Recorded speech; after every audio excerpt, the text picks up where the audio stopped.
Hello friends, నేను రాజు గారు. ఆంధ్రప్రదేశ్కి సంబంధించినటువంటి ఒక కీలక అప్డేట్ అయితే బయటకు వచ్చింది.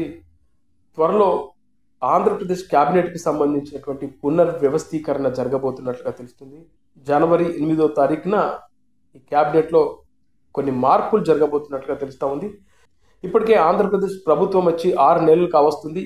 ఈ సందర్భంగా ఇప్పటి వరకు మంత్రుల పనితీరుపై ఇప్పటికే చాలా సందర్భాల్లో ముఖ్యమంత్రి చంద్రబాబు నాయుడు గారు కొన్ని హెచ్చరికలు కూడా జారీ చేశారు. గతంలో మనం చూస్తే క్యాబినెట్కి సంబంధించినటువంటి మీటింగ్లో కానీ, అలాగే తెలుగుదేశం జనసేన పార్టీకి సంబంధించినటువంటి ఎమ్మెల్యేలు మంత్రులతో కానీ డిస్కషన్ జరిగిన ప్రతి సందర్భంలోనూ ఎమ్మెల్యేలు అలాగే మంత్రుల పనితీరు రోజు రోజుకు మెరుగుపడాలి, అందులో కొంతమంది పనితీరు బాగలేదని, ఎవరెవరు సరిగ్గా పనిచేయట్లేదనే దానిపైన ఒక లిస్టు కూడా చేసి వాళ్లకు చంద్రబాబు నాయుడు గారు డైరెక్ట్గా ఫోన్ చేసి మందలించిన సందర్భాలు కూడా మనకు వెలుగులోకి వచ్చాయి.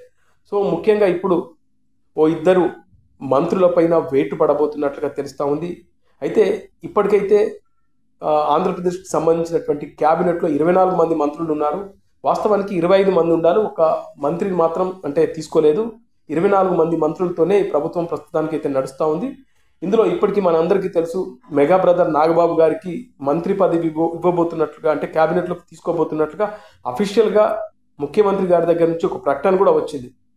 అయితే ఇప్పుడు ఆయనతోనే ఫిల్ చేస్తారు, కంప్లీట్గా 25 మంది అవుతారు అనుకున్నారు. కానీ ఇప్పుడు మరొక విషయం, చాలా ఎక్స్క్లూజివ్గా బయటకు వచ్చిన విషయం ఏంటంటే, ఒక ఇద్దరిపై వేటు పడబోతున్నట్లుగా తెలుస్తూ ఉంది. ఆ ఇద్దరు యువ ఎమ్మెల్యేలు ఇప్పటికే వాళ్ళకి చంద్రబాబు నాయుడు గారు కొన్ని సందర్భాల్లో మందలించినట్లుగా చెప్తా ఉన్నారు. ప్రస్తుతం తెలుగుదేశం పార్టీకి సంబంధించినటువంటి రాష్ట్ర అధ్యక్షులు పల్లా శ్రీనివాస్కి అవకాశం ఇవ్వబోతున్నట్లుగా తెలుస్తూ ఉంది. ఆయనను మంత్రివర్గంలోకి తీసుకుపోతున్నట్లుగా కొన్ని వార్తలు అయితే ఇవాళ మార్నింగ్ నుంచి బయటకు వస్తూ ఉన్నాయి. ముఖ్యంగా చూస్తే నాగబాబు గారికి అయితే కన్ఫర్మ్ అయింది. ఇప్పటికైతే 24 ఉన్నాయి కాబట్టి 25 మందితో భర్తీ చేయాలి అనే ఉద్దేశం ఉంది. కాబట్టి ఆ 25లో ఒకళ్ళు నాగబాబు గారిని తీసుకుంటే పల్లా శ్రీనివాస్ను మంత్రివర్గంలోకి తీసుకోబోతున్నట్లుగా వార్తలు అయితే వస్తూ ఉన్నాయి.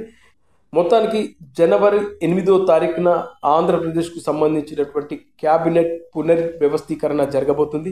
ఇద్దరిపై వేటు, ఇద్దరు కొత్త వాళ్ళను తీసుకోబోతున్నట్లుగా తెలుస్తుంది. అంటే జనవరి 8న మెగా బ్రదర్ నాగబాబు గారు మంత్రిగా ప్రమాణ స్వీకారం చేయబోతున్నట్లుగా తెలుస్తూ ఉంది.